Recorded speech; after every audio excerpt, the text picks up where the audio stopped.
actually, until I was a reporter, I never understood where the term black letter came from. It's literally black and bold.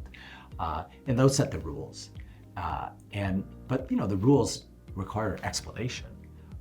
And I would say two kinds of explanation. One explanation is why this rule.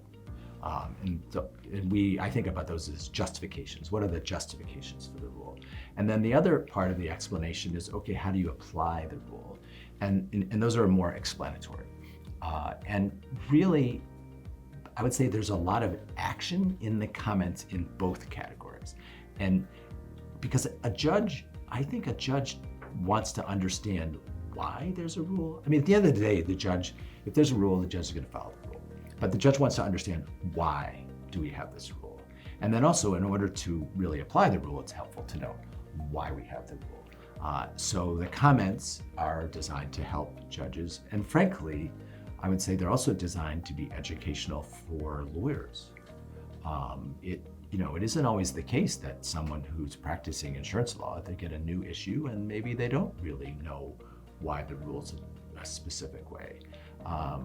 And then the other thing that comments do that's really important is that they address objections to the rule.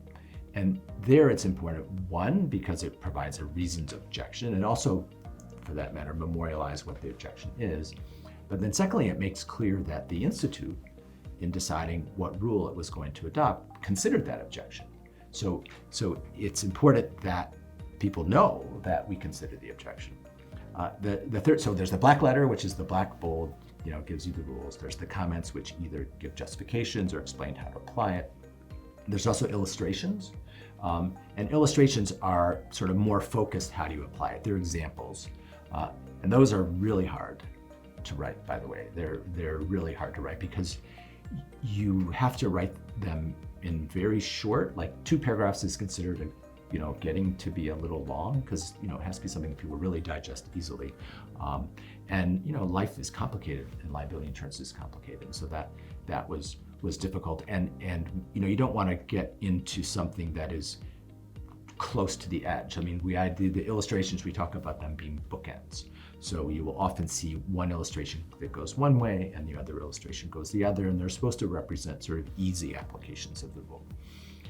And then the final category, so we got black letter, we got comments, and the final category is reporter's notes. And it's important, I think, for people to understand that the reporter's notes aren't approved by the Institute. The black letter and the comments are the work of the Institute, and they're approved by the Institute. The reporter's notes are not approved by the Institute and are not regarded as the work of the Institute, although they're a very important part of the project that gets a lot of analysis, even though they are, as a formal matter, supposed to be just the work of the reporters. Because it's in the reporter's notes that we provide the legal authority and do the kind of case counting that people find important in areas where there's a lot of disagreement about what the rule is somewhere. And then also, I think I've also written them, and Kyle and I have written them in ways that we hope makes available to other people all the research that we've done. I mean, not all the research we've done is in the reporter's notes, but especially in those sections that have generated some controversy, we have tried to memorialize the research that we've done so that it can be useful for other people.